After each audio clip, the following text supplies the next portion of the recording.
This is to Representative Deal. Massachusetts ranks 7th in terms of the highest average student loan debt for the class of 2017, more than $32,000 per person on average. What is your advice to current high school seniors whose families aren't wealthy enough to pay the full price tag, which goes up all the time, since little progress has been made in Washington? Well, I would first say take a second look at schools that are paying $350,000 for somebody to teach one course. But the other thing, look, I'm facing this myself. My daughter is a junior, will be doing college tours soon. My wife and I, certainly not millionaires, but we are looking to make sure that we can send her to the best school possible, and I understand how many people in Massachusetts are facing the same dilemma. Part of the problem, I think, is student loan rates. Now, I don't think people may know this, but when the Affordable Care Act was passed, the federal government took over student loans and set the rates. So rates are one problem that the government's not helping on.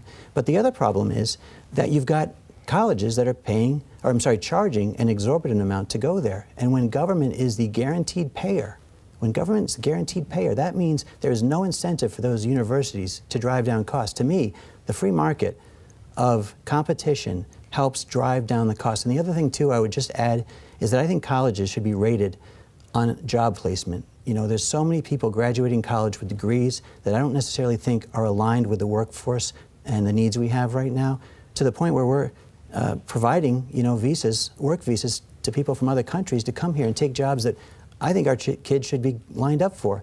So kids getting those jobs is going to allow them to pay back those loans. And I think the economy that we have now, that Senator Warren has vowed to repeal the tax reform bill that was crumbs, I think is also helping the affordability for college as well. Senator Warren, what's your advice to current high school seniors across the state who aren't wealthy enough to send their kids to college? This is personal for me. I grew up in a family that was a real paycheck to paycheck family. I always wanted to be a public school teacher.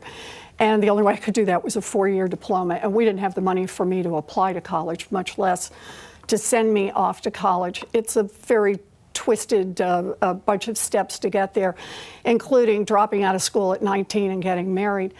But my chance was a $50 a semester commuter college, because I grew up in an America that was investing in college education for kids who didn't have any money but who wanted to get out there and do the work. Today, $1.5 trillion goes to billionaires and giant corporations, and the student loan debt burden is now $1.5 trillion. Not one penny of that tax break went to help our kids who are getting crushed by student loan debt. My view on this is, there are cheaper alternatives for kids. They need to do things like take a look at community colleges, state schools. But there's no state school like there was for me where you could pay for it on a part-time waitressing job. We live in an America where opportunities for the middle class are shrinking. They're growing only for those at the top. And that's what I fight back against. Senator, I'd like to get back to you, Representative Deal, on this topic, if you would like to, because the senator did point to you while she was talking during that conversation anyway. So if you have anything else that you would like to add to this conversation. Well, no, I mean, look, I think that in Massachusetts, we have an education system. I know Marty Meehan, president of UMass system, is here. It's a great crowd you brought, by the way, Senator Warren. Thank you.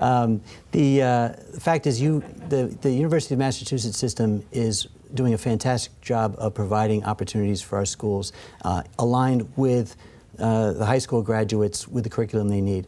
But at the same time, private universities continue to increase their cost, and unfortunately our public school system, higher ed system, seems to try to match them with cost. I think that's not exactly the way to go. What can be done in Washington? What can be done in Washington? In Washington? In Washington, what can be done? Well, look, I think we would directly have the ability to affect rates because the federal government has taken over. Now, rates are set on, obviously, creditworthiness. And one of the things that I think is happening, again, is that with the GDP growing, with the economy growing the way it is, you've got more people that will have the income available to have good credit and send their kids to schools. But look, I think ultimately what's the real problem is that when government guarantees the loan, whether the parent or the student defaults, those colleges get that money.